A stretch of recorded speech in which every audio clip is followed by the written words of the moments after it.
Olá! Hoje a gente mergulha em algumas análises bem importantes sobre o futuro financeiro global. O foco, aquela dívida mundial gigantesca, né? Coisa de 300 trilhões de dólares. E o que isso pode significar para o dólar. E a tese central que essas leituras trazem é, assim, surpreendente. O risco maior talvez não seja aquela inflação descontrolada que todo mundo, tipo, espera. Exatamente. As fontes que a gente analisou, elas partem do princípio que o nosso sistema financeiro, hoje, ele vive de expansão contínua de crédito, sabe? E o ponto crítico, segundo elas, é que essa expansão, bem, parece estar chegando num limite, batendo num muro. É sempre bom lembrar, né, do Ben Bernanke, lá em 2005, o ex-presidente do Fed. Ele minimizava os riscos no mercado imobiliário, pouco antes da crise de 2008. Serve de alerta, né? Contra o otimismo exagerado. Certo, certo. Vamos tentar visualizar isso melhor.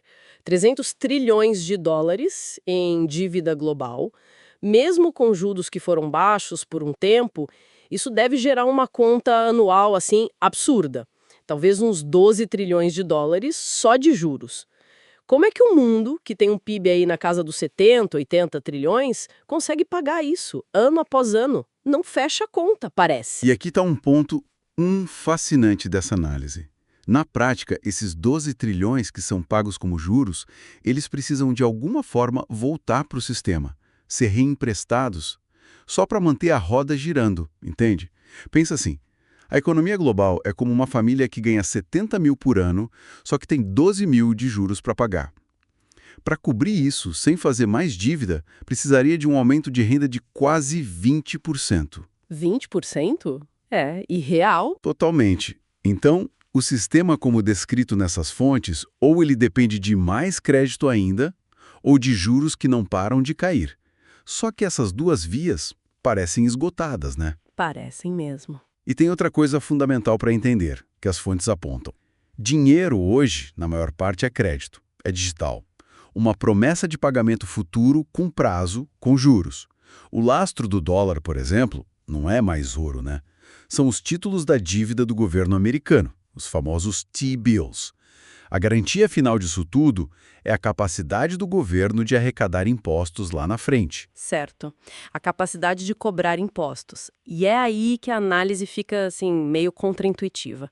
Porque as fontes argumentam com bastante força que o perigo maior agora não seria a hiperinflação, tipo a Alemanha de Weimar, mas sim uma crise deflacionária. Peraí, deflação com tanto governo imprimindo dinheiro, como falam por aí? Como assim? Essa distinção é crucial, segundo o que a gente leu. Para ter hiperinflação, os governos teriam que, sei lá, trocar trilhões e trilhões de dívida por dinheiro vivo, ou criar crédito sem fim. Isso é visto como impraticável na escala que a gente tem hoje. A deflação, por outro lado, ela aconteceria pela destruição do crédito que já existe. Quando a expansão para, quando a música para de tocar, sabe?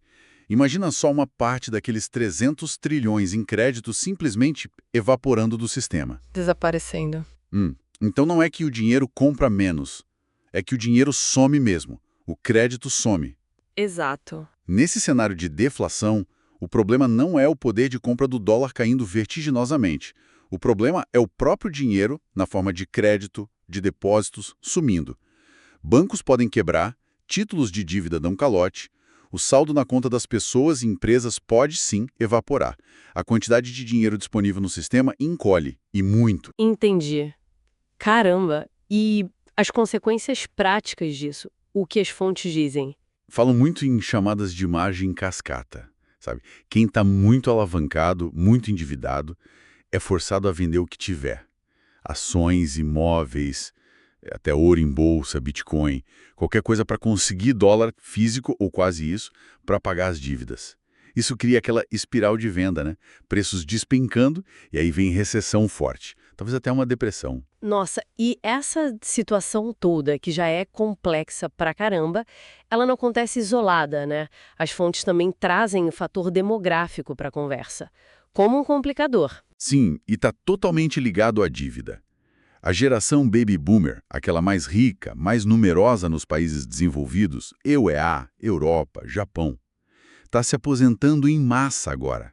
Eles estão mudando de fase, deixando de ser poupadores e produtores para se tornarem vendedores de ativos, consumidores da poupança que fizeram. Isso reverte uma tendência de uns 40 anos que ajudou a manter os juros baixos. Faz sentido. Eles vendem os ativos para viver e isso pressiona os preços para baixo e os juros para cima. Exatamente. E o Japão é citado direto como exemplo, né? Estagnado desde os anos 90, com a população diminuindo. A China também está enfrentando esse desafio do envelhecimento rápido por causa da política do filho único.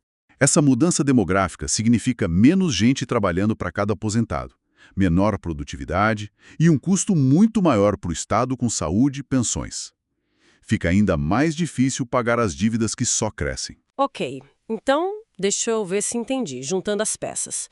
Temos dívida impagável, os limites para criar mais crédito estão aí e uma demografia que não ajuda, que pressiona as contas públicas.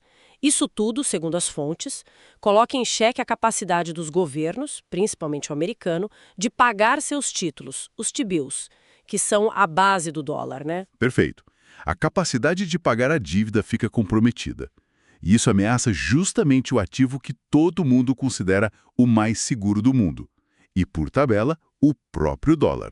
E nesse cenário todo que as fontes desenham, o que elas sugerem para quem quer preservar capital? Onde estariam os tais refúgios? Olha, elas apontam alguns ativos bem específicos para esse cenário deflacionário, que é o risco principal que elas veem. Primeiro, dólar em espécie, físico mesmo. Segundo, títulos do Tesouro Americano de curtíssimo prazo, tipo T-bills, de 3 meses, que são vistos quase como dinheiro. Terceiro, ouro físico, mas com as ressalvas de guardar, de liquidez, né? E até Bitcoin. Mas não como proteção da queda inicial, veja bem, mas como uma reserva de caixa para poder comprar outros ativos lá embaixo quando os preços estiverem desabado. Interessante. E aquela ideia do Grand Reset, como entra nisso? Essa ideia também aparece. A interpretação que as fontes fazem é que uma crise deflacionária muito aguda poderia ser usada como, digamos, um pretexto, um catalisador para reestruturar todo o sistema financeiro.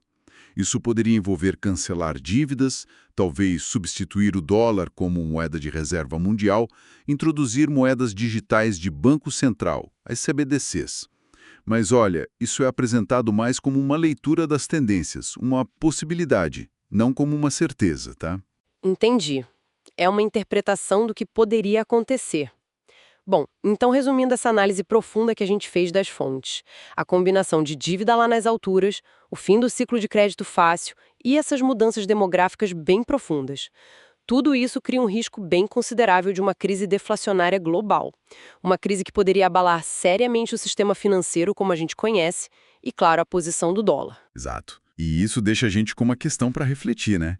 Se esse sistema que a gente conhece baseado no dólar, na expansão do crédito, se ele enfrentar uma mudança tão radical assim, como é que as pessoas, as empresas, até os países poderiam se adaptar?